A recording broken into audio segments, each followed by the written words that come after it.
Superdome na tuko na baadhi ya wasanii ambao wako hapa nje. Kwanza atajitambulisha mwenyewe ni nani na yupo kwenye kundi gani ili uweze kufahamu mtazamaji. Naitwa Mulki, ni msanii kutoka kiwanda cha filamu Tanzania, hususani kwenye Jua Kali. Leo ni siku ambayo zinatoka tuzo za waandishi wa habari, Samia Kalamu Awards 2025. Ni kitu gani ambacho umekipenda kwa siku ya leo?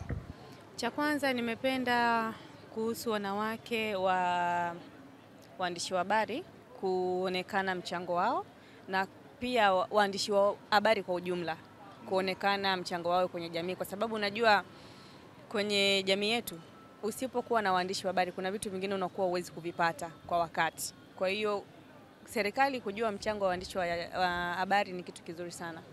Na ni kitu gani ambacho binafsi kwa waandishi wa habari huwa kinakuvutia sana kama msanii? Kujua changamoto zinazotukabili. Unajua kuna vitu vingine, kwa mfano kama mimi kuangalia taarifa ya habari ni huwa nadra sana. Kwa hiyo nikikutana na habari ambayo ikawa imenitouch, ikawa imenifundisha kwa namna moja ama nyingine, na kuwa najisikia vizuri, kwa sababu naona nimemfuatilia mwandishi wa habari fulani lakini amenipa ujumbe wa kitu fulani. Yeah.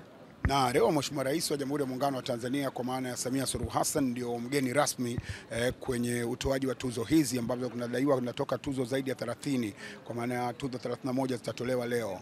Kuwepo kwake tu kuwa mgeni rasmi kwenye hizi tuzo, unadhani za kwenda kuongeza nini kwenye tasnia ya habari? Cha kwanza ni heshima, amewaheshimu na amewajali sana, na pia kinaenda kuhamasisha nyie kuendelea kuiona thamani yenu, kwamba tumeandaa kitu lakini mpaka mama ameamua kuwa support nyie, tayari imewajengea kitu kizuri. Neno lako kubwa kwa siku ya leo, lakini pia neno lako kubwa kwa wanahabari, neno lako kubwa kwa wasanii ambao mnafanya kazi kwa karibu kabisa na wanahabari. Mimi ningependa kuambia wanahabari, mngependa sana kutupostia vitu ambavyo vinatuelimisha kuliko kutupostia ule umbea ambao sometimes unakuwa unatuvuruga akili. Kwa hiyo mkiendelea kutupostia vitu ambavyo vinatujenga, habari ambazo zinatufundisha, habari za kusaidia, habari za kujenga taifa, inakuwa perfect zaidi. Naomba nikukumbushe, siku moja ulikuwa kwenye sinema zetu, ulikuwa na Isarito. Ulisema kama usingekuwa mwigizaji basi ungekuwa mwandishi wa habari. Unakumbuka? Hiyo ndoto bado unayo ya kuwa mwandishi wa habari au ilishakufa kwa sababu wewe ni mwigizaji? Mimi nilikuwa na vitu vitatu. Nilikuwa napenda kuwa mwigizaji, nilikuwa napenda kuwa mwandishi, nilikuwa natamani kuwa mwanajeshi. Kwa hiyo nilikuwa nasema kati ya vitu vitatu at least nikipata kimoja. Kwa hiyo nikajikuta nimebezi kwenye uigizaji. Kwa hiyo hivi vingine nikavipotezea. Ni nini ambacho kilikuvutia sana kwenye uandishi wa habari mpaka ikawa ni moja kati ya ndoto zako? Lazima kuna kitu kilikuwa kinakuinspire. Cha kwanza nilikuwa napenda, unajua mwandishi wa habari ni mtu fulani huwa namuona ni mtu smart. Kwa hiyo nilikuwa nikikaa nikiangalia taarifa ya habari, kilichokuwa kinanivutia zaidi hasa kwa mwanamke mwandishi wa habari mwanamke, nilikuwa natamani kwamba ipo siku na mimi nitakuwa kama yule dada. Yaani kwa nini mimi nisiwe kama yule dada? Kwa nini mimi nisifanye kitu fulani kama yule dada? Yule dada anajaribu kuisaidia jamii kwa namna moja ama nyingine. Kwa hiyo nilikuwa natamani sana kwamba na mimi nije kuwa nasaidia jamii kupitia uandishi wangu wa habari kama mwanamke. Kama wewe ungepata nafasi ya kutoa tuzo moja na utakayemtaja wewe mwandishi wa habari atakuwa anachukua hiyo tuzo kwa nguvu ambayo utakuwa umepewa, tuzo yako ungepeleka kwa mwandishi wa habari gani na ungetangalia vigezo gani zaidi? Kiukweli waandishi wote wa habari kwangu ni the best. Sio mmoja, siwezi kusema kwa mmoja ni uongo. Wote ni the best.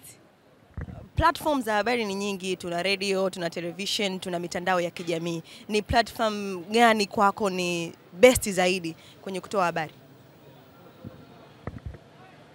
Radio. Kwa nini radio? Unajua radio tumezaliwa tumezikuta na bado mpaka sasa hivi zipo. Kwa mfano mdogo tu, ukiwa wenzetu wa mikoani ambao hawana uwezo wa kutumia smart, mtu hawezi kufikiria kununua smart lakini atafikiria kununua radio, na akinunua radio moja kwa moja lazima atataka kusikiliza taarifa za habari.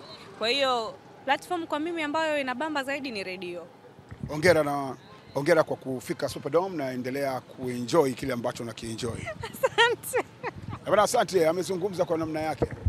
Habari hii inatokea jijini Arusha, inahusiana na hoteli ya kimataifa ya Parrot Hotel. Hoteli hii ina hadhi ya nyota 4 ya ukweli iliyopo Kaloleni jijini Arusha. Jengo lake ni la ghorofa lenye floor 13, vyumba 116 vya kulala vyenye hadhi tofauti. Hapa kuna executive suite, junior suite, executive, standard bedroom, double deluxe na twin bedroom. Parrot Hotel ndani yake ina migahawa miwili. Mmoja ni maalum kwa ajili ya kupata kahawa za aina zote. Sehemu ya pili ni ya kupata chakula pekee. Hapa kuna bar maalum yenye swimming pool iliyopo floor ya 3. Kuna kumbi za mikutano kubwa 2 na kumbi ndogo kwa ajili ya vikao. Katika Afrika Mashariki, Parrot Hotel kwa sasa ni hoteli ya mfano kutokana na ubora wa huduma zake.